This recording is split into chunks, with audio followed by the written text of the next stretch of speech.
People hear the word prequel based off properties we've seen. It's understandable why many get a little nervous. In many cases, those prequels are horrible, but It Welcomes to Derry so far has proven to best the stereotypes. The series predates the It Chapter 1 film by almost 2 decades, and it gives an account for events surrounding the town and how Pennywise feeds on the occupants' fear. I got to sit down and watch episode 1 and 2 on Halloween night, and it was the perfect way to cap off a night of trick-or-treating with my daughter. It's clear from the very beginning of episode 1, this series did not come to play it safe. Things get dark fast, with no need to waste minutes on exposition. The kids in this series are awesome for the time we get to know them. They make appropriate jokes, strange thought-provoking conversation, and display a level of insecurity that most middle to high school students understand. Some, like Lily, want to escape their past. Some, like Theodore, struggle with guilt, as others fight for a level of acceptance of their peers, being Matt. But that's where Pennywise is his strongest. Like I said, this series takes the dark shit we remember from the movies and doubles down. We never get to see Pennywise directly yet, but you can clearly see his power affecting the town and the adults. Kids will get beat up in the streets, and adults walk past with no care. Kids die in this series, and it's done with blood and gore in a way a fan of this franchise can respect. Pennywise leans brutally into the kids' fear, especially with Lily and Ronnie. Lily is a student in Derry and struggles with her past after her father was caught in the gears of a machine at his job. Guilt rules her since she is the reason he went back into the building. It's also hinted by Phil that several of her father's body parts ended up in pickle jars all across the country. Pennywise uses this to torture Lily, putting parts of her father in jars and blending the parts into a decomposed green body. It's horrifying, but done with an effect that makes you glad HBO Max is running the show. The show also keeps you on the edge of your seat, watching Pennywise slowly stalk her through the store, teasing her about the hospital Juniper Hill where she went after her father's death. Ronnie is also tortured with the image of her deceased mother, who unfortunately died during Ronnie's birth. Of course, the series doesn't explain it, rather puts it on full display as Ronnie is trapped in an amniotic sac as her mother gives birth to her.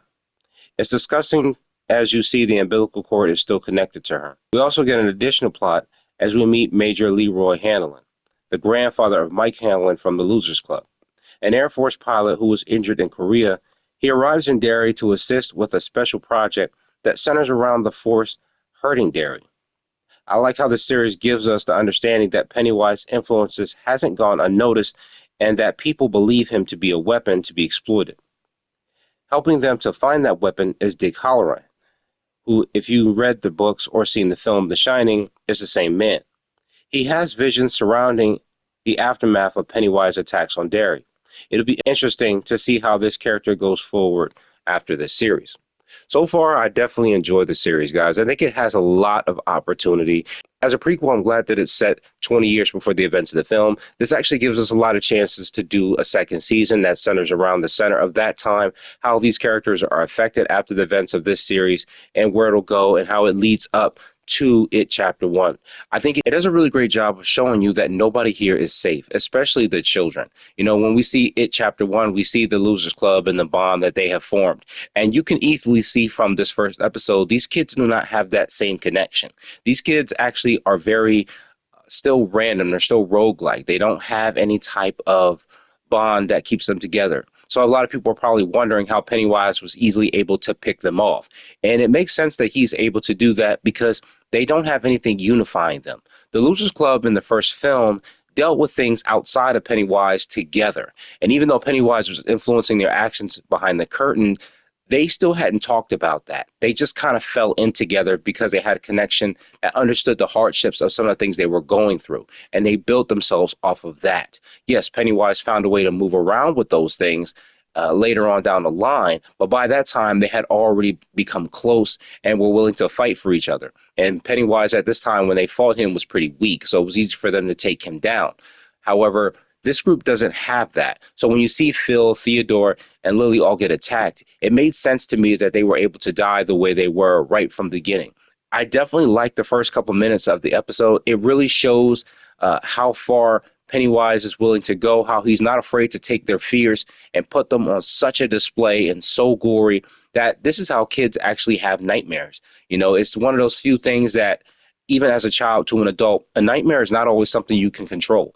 It's something that, you know, I think scares everybody. And I'm glad the show is not tiptoeing around it because sometimes when you see horror, we're a little afraid to kind of go there with kids. We're a little afraid to show them going through something like that because we think that when an audience will come to watch a show, they don't want to see kids torture. Even the first movie and it shows the kids being hurt, it shows them being tortured, but you rarely ever see the blood and gore to that extent showing how they actually die. And I think that's something is more important with this series since this series centers around kids being the main targets of an otherworldly entity that feeds on their fear and feeds on them.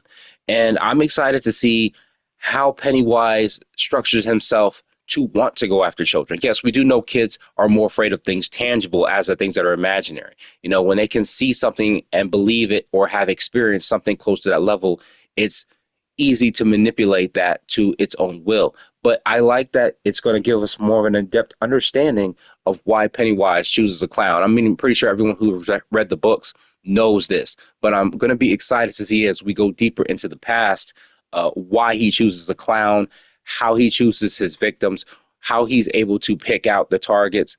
And another thing that I really like that I think a lot of people had a little bit of skepticism about is why Pennywise doesn't really go after the bullies. As we see, Marjorie tries to really fit in with these bullies at school who constantly bully Lily all the time. And we all know a kid like that who's always wanted to fit in with the group. And this is something that I also love the series did. It really learned how to lead into that kid aspect of how kids are manipulated into wanting to join a group and want to be accepted. I really like that. I really like the small little moments such as the young boy watching Margie kind of walk down the hallway and you hear the music playing in the background. And it's so funny because every young boy does that. Every young boy has that crush that, you know, when they see her, they just can't help but stop and give her the attention that they think that she deserves. And I thought that was awesome. And what I wanted to say is how Pennywise doesn't always pick the bully, right? We see this with characters like Bowers and now with these other characters who are bullies in the series. We see that Pennywise doesn't always go after them. He does after a little while, but I think he kind of lets that kind of thing fester because those kids contribute to the plan that he has. I mean, yeah, he has these things that he could torture the kids with, but when he has these other forces outside of what he does, messing with the kids also, it further isolates them and makes it easier for him to pick them off. And I know a lot of people wonder that because when I was watching the series, I was like, man, why does Pennywise take those kids? And then you realize that they kind of work for him in a sense. There's no reason for him to mess with something that's already doing the job for him. He just gets the benefit when it's all over. And I was kind of glad that the series still continues that trope of showing the things that kids go through. You know what I mean? Like, I think every one of us has been a kid and been in that place where we felt isolated and alone. You know, I definitely felt Matt's struggle, especially when he really liked Lily and tried to take that chance and got shot down. I think every young man has been through that. And, you know, also watching how the parents respond to their kids' trauma, like Lily's mom being unable to comfort her daughter properly and understand that a year or not, this man was still her father. And there is still a level of guilt. It makes you wonder if not only Pennywise's influences affecting her, but if Lily's mother actually kind of resents her for the event that took place. You know what I mean? Knowing that they had to go back for something that Lily forgot, and that's how her father ended up in that situation. And I find it just so interesting about the beginning credits of the series.